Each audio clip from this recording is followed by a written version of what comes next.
बरपाଳରେ स्वर्गत doctor Devendra प्रधान को सर्वदलीय श्रद्धांजलि। आज पूर्वाह्न विशिष्ट शिल्पपति गंगाधर सामलଙ୍କ आयोजन रे स्थानीय सबेरा मंडप परिसर रे प्राक्तन केन्द्रमंत्री तथा बीजेपी पितामह डॉक्टर देवेंद्र प्रधान उद्देश्य रे एक स्मृतिचारण सभा अनुष्ठित हो जाइछि। एही अवसर रे बहु संख्यार उपस्थित सर्वदलीय कार्यकर्ता माने जोगदे श्री प्रधान फोटोचित्र रे पुष्प अर्पण करथिले। अमर आत्मार सद्गति कामना करथिले। प्रथमे 2 मिनिट नीरव प्रार्थना करा जायथिला। परे शिल्पपति श्री सामल निज वक्तव्य माध्यम रे अभिभक्त ढेंकानाल जिल्ला रे डाक्तर प्रधान जने निष्कलंक राजनेता थिले।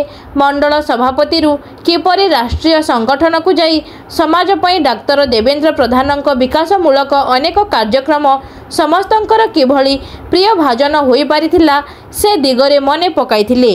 बीजेडी युवनेता अरुणव सिंह एवं युवनेता प्रकाश सिंह जोगदी स्मृतिचारण सभारे अद्यत बाबूंक सह डाक्तर देवेंद्र प्रधान घनिष्ठ संपर्क उपरे मने पकाइबा सह उभय किभली चिंता एवं चेतना को एक करी समग्र ओडिशा विकासर साथी हेउथिले से विषय रे कहिथिले।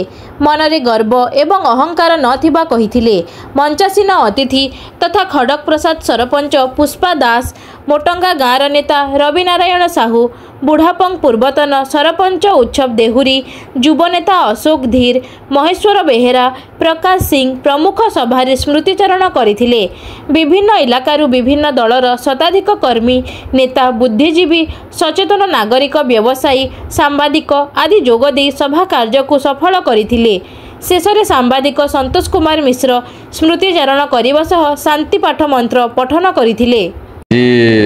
सम्मान्य डॉक्टर देवेंद्र प्रधान बरपाल ब्लॉक रे गोटे साधारण माने सर्वदलीय श्रद्धांजलि सभा अनुष्ठित है। सभा को ये अंचलर समाजसेवी तथा शिल्पपति गंगा आयोजन करथिले।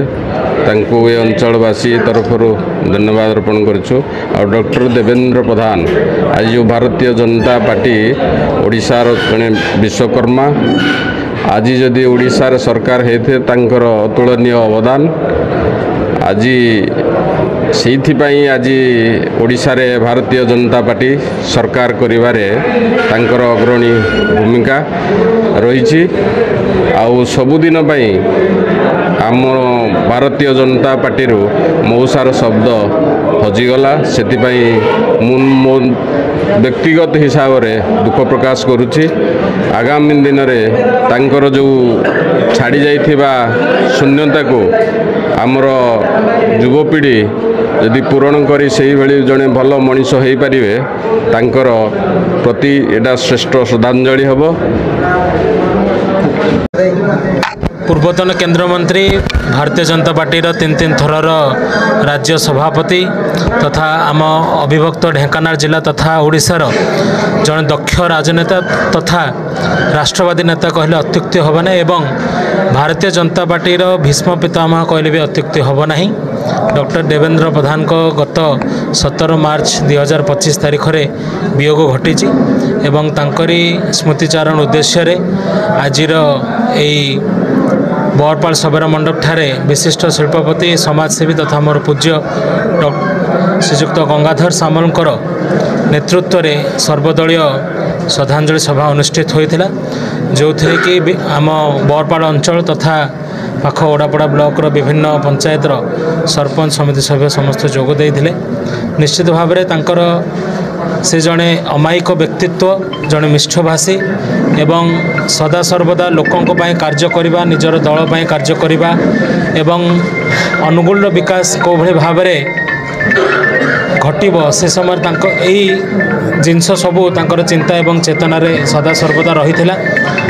एत बड़ स्टाचर लोक होते भी मध्य निजर सिंपल लाइफस्टाइल पर से समस्त पाखे ग्रहणीय थिले एवं निश्चित भाव में युवक हिसाब रे तांको ठारू प्रेरणा निश्चित भाव में आमे पाइछु जे कि को भली भाव में जीरो रु से हीरो होते निश्चित भाव में निज अंचल एवं समाज पाई किसी कार्य करने आम निश्चित भाव प्रेरणा पाइछु एवं आगामी दिन में तांकरी कार्यपंथा एवं कौभली भाव में अधूरा कार्य से जो छाड़ी जाए केवल कौभली भाव में पूरण हम ताहा आम समस्त दलर समस्त विशिष्ट व्यक्ति मिसी आम अंचल पाई कार्य करूँ। आज बणपाठारे डॉक्टर देवेंद्र प्रधान को वियोग रे सर्वदलीय श्रद्धांजलि सभा अनुष्ठित होगा। से आम पाखआख अंचल प्राय 10-15 जन सरपंच समिति सभ्य मुख्य गण्यमान्य व्यक्ति सानू प्रकाश बाबू सबू मान्यगण्य व्यक्ति उपस्थित थिले। डॉक्टर देवेंद्र प्रधान जड़े मिष्टभाषी जड़े आगधाड़ी राजनेता एवं अनडिवाइडेड ढेंकानाल जिला को जे आज सारा भारत में परिचय सृष्टि करिसेंती तांका विषय समस्ते किछि किछि कहिले एवं से जड़े मिष्टभाषी समाजसेवी जहाँ को न हसिले से कथा कहती एवं खाली राजनेता से नुहति लोकों बहुत काम करिसेंती एवं ढेंकानाल जिला को किभली भाव में सारा भारत में परिचय सृष्टि करे तापे मध्य अनेक काम करिसेंती से विषय सबू आमर कर्मकर्ता आमर भाई मैंने सब स्मृतिचारण कले से समस्त धन्यवाद दूँ।